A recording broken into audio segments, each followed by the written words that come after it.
você a pegar sua palavra em Lucas 12, capítulos 22 até o 31. Lucas 12, capítulo 22 ao 31. Jesus voltou-se então para seus discípulos. Portanto vos digo, não andeis preocupados com a vossa vida, pelo que haveis de comer, nem com o vosso corpo, pelo que haveis de vestir. A vida vale mais do que o sustento, e o corpo mais do que as vestes. Considerai os corpos, eles não semeiam, nem ceifam, nem têm dispensa, nem celeiro, entretanto, Deus os sustenta. Quanto mais valei vós do que eles? Mas qual de vós, por mais que se preocupe, pode acrescentar um só côvado à duração de sua vida? Se vós, pois, não podeis fazer nem as mínimas coisas, por que estáis preocupado com as outras?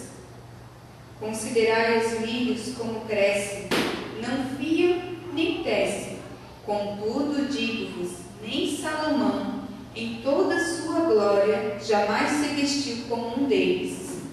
Se Deus, portanto, veste assim a erva que hoje está no campo e amanhã se lança ao fogo, quanto mais a vós, homens de fé pequenina, não vos inquieteis com o que haveis de comer ou beber, e não andeis com vãs preocupações, porque os homens do mundo é que se preocupam com todas estas coisas. Mas vosso Pai bem sabe que precisais de tudo isso. Buscai antes o reino de Deus e a sua justiça, e todas estas coisas vos serão dadas por acréscimo. Palavra da salvação. Glória a vós, Senhor. Nessa noite de hoje, o Senhor vem nos falar com essa palavra sobre as preocupações. O que todo mundo passa, não é verdade? As preocupações dos dias a dia, a correria, é em casa, é no trabalho, é na família, com os filhos. Então o Senhor, Ele vem, vamos dizer assim, puxar a nossa orelha, nos corrigir, mas nos mostrar que Ele é o Deus que nos sustenta. Então Ele vem nos falar que como nós podemos valer mais do que o alimento, do que as vestes, os pássaros que Deus sustenta, né? Como eles não têm celeiros, eles não têm nada, mas Deus sustenta o alimento deles, Deus providencia na natureza. Então, quanto mais vós valeis do que os pássaros. O Senhor não disse para nós, na própria palavra, que nós somos imagem e semelhança de Deus. Se o pássaro, né, o povo, Deus dá o sustento, quem dirá nós que somos filhos amados de Deus? E isso está na palavra de Deus. Desde você pegar de Gênesis e Apocalipse, esse é um Deus que nos sustenta.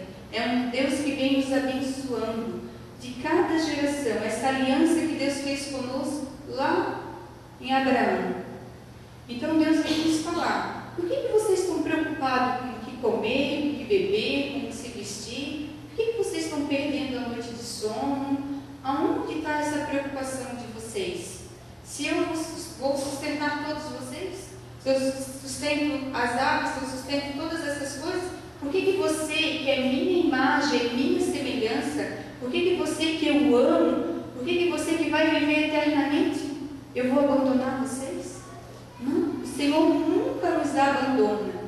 Nós muitas vezes viramos costas para Deus. Quando Deus não nos atende, eu digo: esse Deus, Ele não me escuta, então eu vou fazer outra coisa.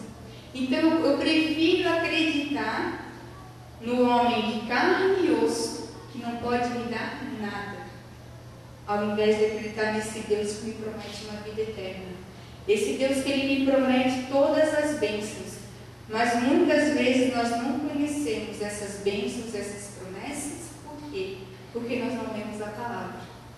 Porque se nós pegássemos a palavra e começasse a ler, desde o Antigo até o Novo Testamento, nós íamos ver as promessas de Deus. Aí nós íamos começar a cobrar de Deus as promessas, porque se eu estou vindo no grupo de oração, se eu estou buscando a santidade, se eu estou vivendo uma vida em conversão, querendo a cada dia ser melhor, e Deus promete tudo para os seus filhos que andam nos preceitos do Senhor, por que a bênção lá na minha casa não está chegando? O que eu estou fazendo? Ou por que será, como diz a música, Deus é homem para mentir? Deus não mente, Deus jamais volta atrás. Quando Ele promete, Ele cumpre, como Ele tem feito na minha vida, como Ele tem feito no meu matrimônio. Mesmo quando o meu esposo não estava mais em casa, Deus dizia na palavra: o teu esposo, ele é teu. Confia em mim, eu sou o teu Senhor e eu sou o teu Deus. E eu repetia muitas vezes aquele salmo: o Senhor é meu pastor e nada me faltará. Eu dizia: Senhor, se tu és o meu pastor, por que está faltando? Aonde eu estou errando? Porque tu és um Deus de aliança, tu és um Deus de promessa, tu me promete a vida eterna, tu me promete tudo, por que meu esposo não está aqui comigo? Se eu fiz uma aliança contigo, se a tua palavra diz que Deus uniu, o homem não separa, cadê o meu esposo? E eu comecei a cobrar as promessas de Deus na própria palavra, nessas preocupações que eu vivia, porque eu vivia uma vida de preocupação. Eu me preocupava lá no trabalho, eu me preocupava porque eu queria minha casa toda mobiliada, eu me preocupava porque eu queria o carro do ano, eu me preocupava com coisas que não tinha necessidade, porque esse Deus é o Deus que me sustenta. Então, quando eu me preocupei com tudo isso, em toda essa tribulação que eu passei no meu casamento, e que ficou só eu em casa, com a minha casa mobiliada, mas eu estava sozinha, o meu esposo não estava mais comigo. E foi onde aconteceu todas essas provações na minha vida, para me buscar para o caminho de Deus. Onde o meu testemunho está no livro Famílias Transformadas pelo Amor. Aonde o Senhor me trouxe até aqui nessa comunidade. E Ele não para de derramar bênçãos na minha vida. Por isso que eu digo para vocês, eu acreditei, eu confiei, eu tomei posse. Quando o Senhor falou para mim assim, lá em Isaías 43, eis que vou fazer uma obra nova, a qual já surge. Ele disse que o impossível Ele ia fazer. Ele ia fazer correr rios pelo deserto.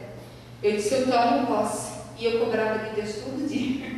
Eu dizia: Senhor, cadê a tua palavra? E a gente acha que é assim, né? Deus promete, amanhã meu esposo ia estar voltando para casa. Mas não, demorou alguns dias para ele voltar. E nesse tempo que foi de mais dor para mim, nesse tempo assim que eu não via luz no fim do túnel, foi esse tempo que eu conheci esse Deus verdadeiramente. Não aquele Deus que eu pedia, mas Ele fazia minha vontade.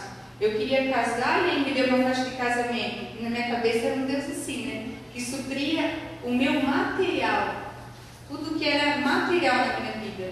Mas não, esse Deus que eu vi, Ele agir poderosamente na minha vida e na vida do meu esposo e agindo agora na minha família. Esse Deus que eu tenho servido a cada dia. E quando o Fabrício me convida e quando vem pregar aqui, para mim é uma honra. Para mim é um orgulho estar aqui, para servir esse Deus, porque é promessa dele, porque cada dia Ele vai cumprindo. E vocês não vão demorar muito para ver meu esposo pregando aqui, porque Ele prometeu que meu esposo seria o pregador da palavra dele. E eu venho tomando posse de cada promessa de Deus para a minha vida e para a minha família, porque eu dizia: Senhor, tu disseste, crê no Senhor Jesus e será salvo tu e a tua família.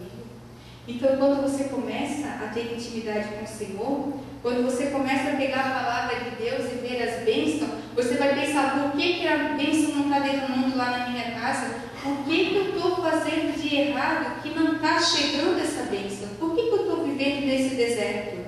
Eu atravessei um deserto, eu atravessei um vale de lágrimas, mas para hoje eu estou aqui. Para hoje dizer para vocês que eu sou livre, em nome de